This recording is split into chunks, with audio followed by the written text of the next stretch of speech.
Well, hello, winners. I hope that you are off to an amazing start this second quarter of 2019. I'm your host, Chasey McGee. And I want to get into, before we get started, a little housekeeping of the podcast. I need you to share this out with a friend, a family member, a fellow entrepreneur, or whoever the case may be. This podcast is the gift that keeps on giving. I have a very ambitious goal to make it to the podcast top 200 chart, and I need your help to get there. So please listen and share this out so that I can make it. I wanted to implement a couple of things into the podcast in case you, in my solo episodes, in case you missed something. I kind of want to recap so you can maybe go back and listen to what you've missed, because this is episode 51. So excited. Yay! So I want to recap in case you missed it. The last episode, 49, I talked about knowing when to pivot or quit in your business. And the response from this podcast was so amazing. You guys really let me know that it helped you, and it was something that was very much needed. So I'm glad to have, brought that. And if you have any show ideas and anything that you are dealing with and you want me to cover, by all means, go ahead and send me a message and let me know, and I will definitely try to take a look at it and get it on the books, okay? If you're interested in finding out how to get free media exposure, then you need to listen to episodes 48 and 49 to get the course information. I will also put the link down below in this episode in the show notes and in the description on YouTube. Episode 50, I sat down with Brandon Morris from Basil Solutions to talk about knowing and growing your business. And that show, it aired last week. So make sure you take a listen to that as well. It was very entertaining. It was super fun recording him and just chatting with him and the nuances and all the little moving parts of business. So that was super entertaining. So I'm sure you are super anxious and finding out how to plug money leaks in your business, because I was too. All right, so let's get down to business. So I'm not sure if I shared with you guys that I am on a minimalistic journey. It kind of started with life in general last 2 years, but it's really gotten intense for me to be a minimalist this in the last few months, right? And I think I've shared this on Facebook and maybe other social media things when I save money and I find, the leaks and the plugs or whatever, then I definitely, I share that with you guys because it's important, because every dollar counts, especially as an entrepreneur, and everything needs to go back into your business as much as possible so that you can grow it and get it to where it needs to be. The journey started because I really wanted to take more time to travel and teach business all over the world, right? I want to do this in person all over the world. So I started taking a deep dive into my finances to see what could I really live without. And I will tell you this, I realized that I can live without a lot. I really can. Shocking. In my personal finances, I realized that I survived without cable for 6 months. It's been, a little over 6 months now. And that automatically saved me $900 just in the last 6 months. $900. Okay.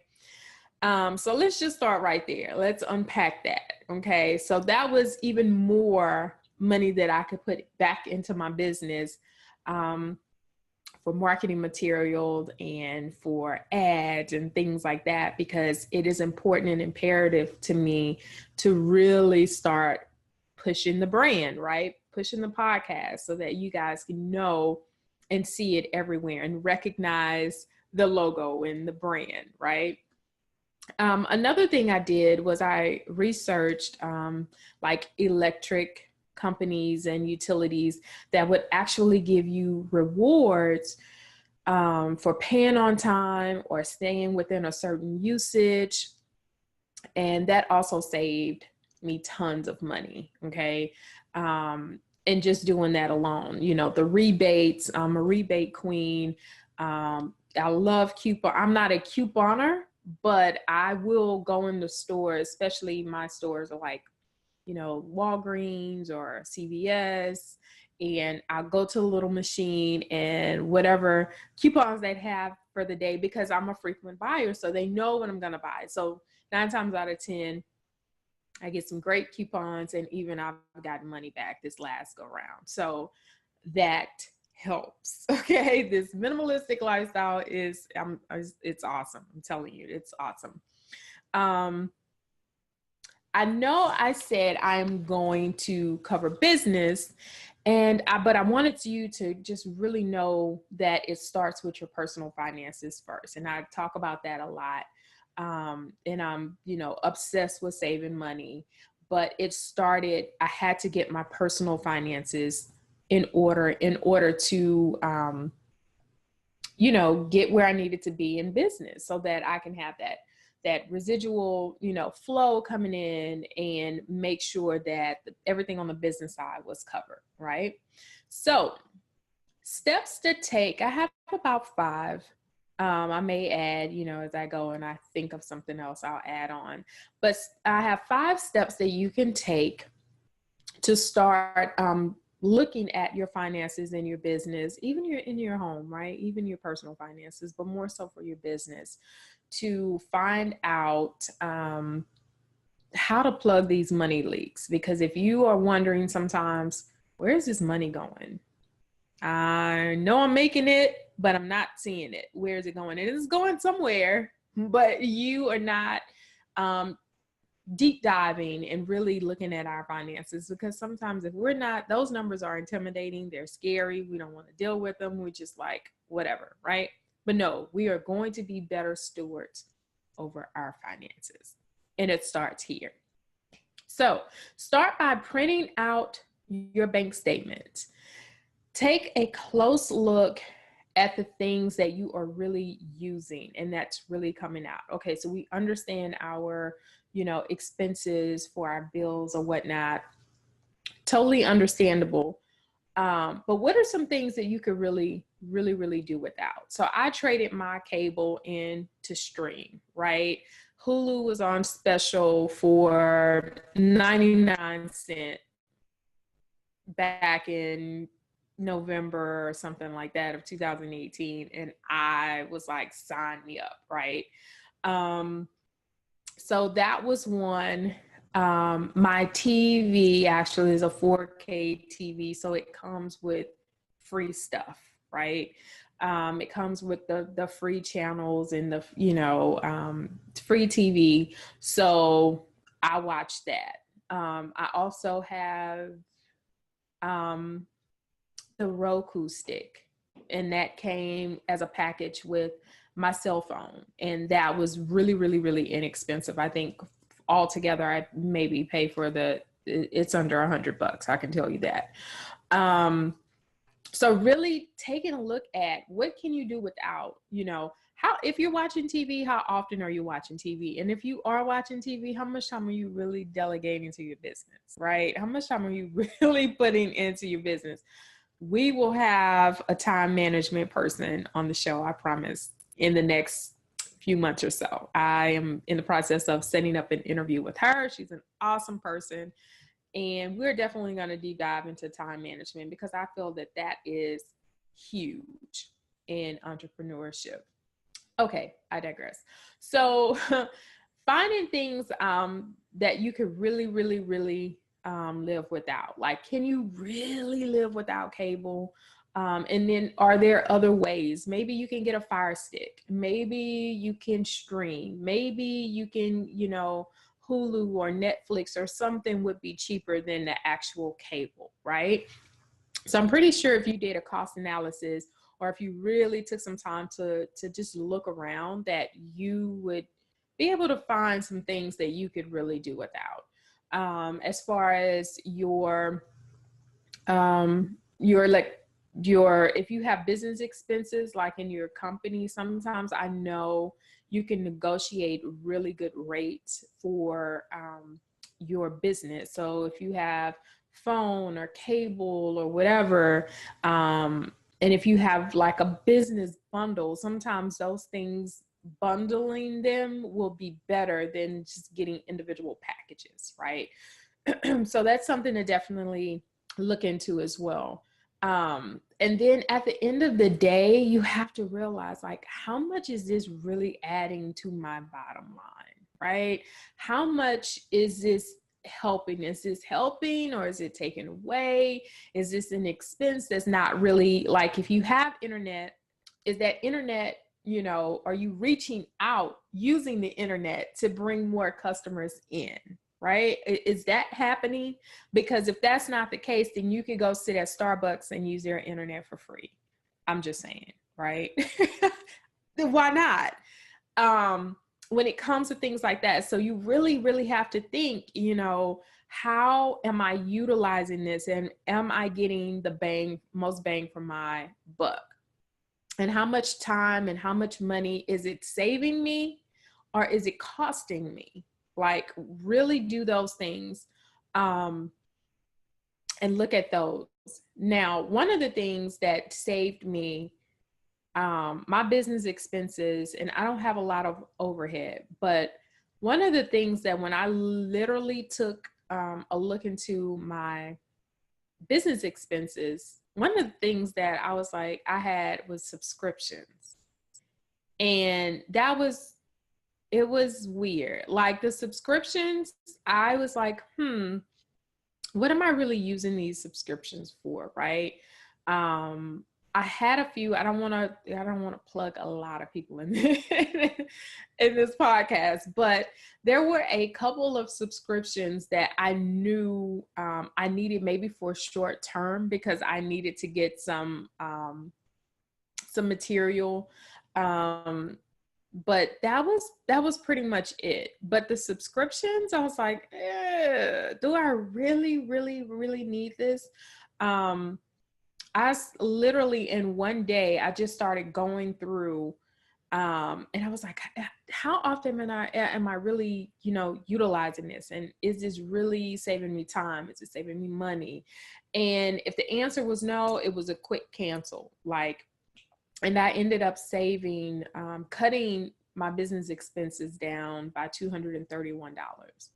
Now, $231 times 12, listen, it adds up. Okay. That's like, over $2,000. Like, what are we doing? So when I think about that, and I thought about that, and I was like, man, I could put that money towards, I want to start doing more vendor events. I want to, make sure my marketing material is great. I want to give away free stuff from my podcast. So I needed to, really analyze this, right? And once I did that, I was like, yeah, it's just not worth it. And I cut it out. And then when I saw that, the balance, it started balancing out, because I was able to not commingle my money, right? And not have my personal expenses cover my business so much. And the business, it just started flowing, right? So you really, really need to take a look into that. Pull out your bank statements. If you're having things that are coming out and just eating, subscriptions or these reoccurring things, like, is it really making sense? Does it make sense to have it right now? Maybe down the line, yes. But if you're paying things for things that you could really kind of utilize, get for free or do it yourself, utilize it that way, really do a cost analysis and break it down. one of the things, make sure that you have more going in than you have coming out in your business expenses, because that needs to be fixed, right? That means you need to either get more clients, you need to do more business, you need to create more products or services to make sure that you are not having that deficit, or you're not in the negative, and you're not, just running through. Because if we're building better businesses and you want to show that you have a profitable business and you want to eventually get funding for your business, then you are going to have to clean that up. You're going to have, because when you sit down with a banker and they're going to ask you what's going on, like, why are you subscribing to this? And you're not making the money to cover all of this and your expenses. So you really, really want to get a handle on that before you start, looking for funding, and you try to talk to investors or things like that, because they definitely want to see that. Third thing, or second thing, plan your quarters. Okay. Plan them out so that you can, for the most part, know ahead of time how much money you need to make, how much money you're going to spend. If you have a certain project or event that you're working on, you need to have some money coming in prior to, like the quarter before. So you're going to always have to be 1 or 2 quarters ahead in your planning, so that you can really work that out, so that when the event comes or the thing comes, you're not draining your finances, and you're not draining yourself and pulling yourself thin trying to cover the expenses, and you keep having these money leaks. So that's one thing.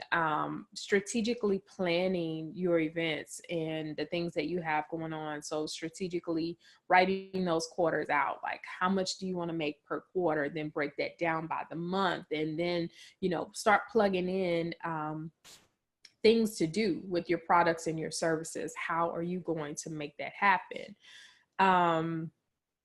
Third thing, negotiate everything. Let's take a sip on that one. Negotiate everything. Always do a price comparison. I'm not going to say in business everything is negotiable, but you can negotiate, and you should be negotiating. Okay. Always do a cost comparison across the board, especially if it's a major expense or a major purchase that you need to do in your business. Make sure you are doing a cost comparison. If you can, wait till there are sales. Wait till, if there's a certain season and you need a item or a camera or something to use in your business. Wait till, if you can wait till, it goes on sale, Mother's Day, Father's Day, Christmas, Black Friday, or whatever the case may be. Make sure that you are doing that, so that you are saving everything that you can, and you're negotiating those prices and those rates. Especially if you are a good returning customer, right? And you want to say, hey, I shop here all the time, or I do business here all the time, or I get things from you all the time. Can we negotiate a certain rate? Check out their competitors. Can you really get this somewhere else, at a lower price, right? There's nothing wrong with that at all. You're going to need to do that. It's just good business. It's helping you stay in business. It's helping you. You're going to have to negotiate and have strong negotiation skills in business anyway. So make sure that you are taking the necessary steps to do that, to save every single dime that you can, right? I'm not saying, ask for discounts. I'm saying negotiate, because sometimes, if it's a small business owner, I'm definitely not saying ask for a discount. I'm not saying that. What I am saying is to see if you can compare cost with someone else, or if you can negotiate, which leads me into the last but not least, number 4, barter. Okay. Sometimes we cannot always afford the services or the things that we need.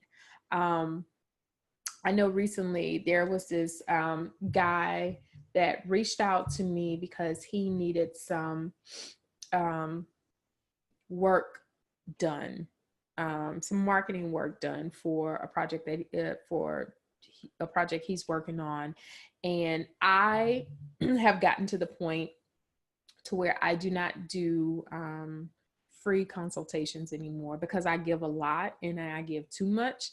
And next thing you know, people never come back, right? Or they do, but they want to, kind of nickel and dime me. And that's not where I am anymore in my business. So I charge for consultation fees, and gave him a rate for a marketing package that he would need. And he really kind of wanted me to talk to him, or like give him the answers and the things that he should do. And I was so proud of myself because I didn't. I didn't. But I did tell him that he could, these were my rates, and he had nothing to barter with, right? So it has to be, if you're going to barter, it has to be a win-win with the person that you're trying to obtain the services or products for or whatever. It has to always be a win-win. It cannot be one-sided. Always go into it with, how can I help you? This is what I can do to help you, and this is what you can do to help me. Make sure it's even, make sure it's fair, because if it's not, you're going to have a problem. No one's going to want to do business with you. Okay. That's just how that works. So he didn't really have anything to barter with. So he was like, wow, your prices are, very, I can't afford that right now. And I was like, I understand. And he said, when I do, then, when I can, then, I'll get in touch with you. Not a problem. And we have to always remember, side note, every customer is not always your customer. And it's okay to tell people no. I remember I used to be in the habit of telling people, if they said, no, I can't afford that, I would say, okay, well, what's your budget? Right. And then I would just pour everything that I had, and then it would be a win-lose. They would win, I would lose, because I would lose time and money, and then they would have the product and the service that they needed, and I would have more than likely lost a lot of time. So in learning, I do not do those things anymore at all.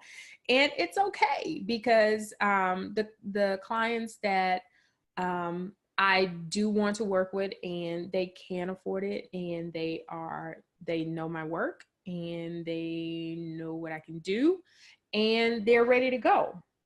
So, and I'm okay with that. And I need you guys to be okay with that too. Everyone is not your customer. Even though we try to make everyone our customers, sometimes they are actually not. And that's okay.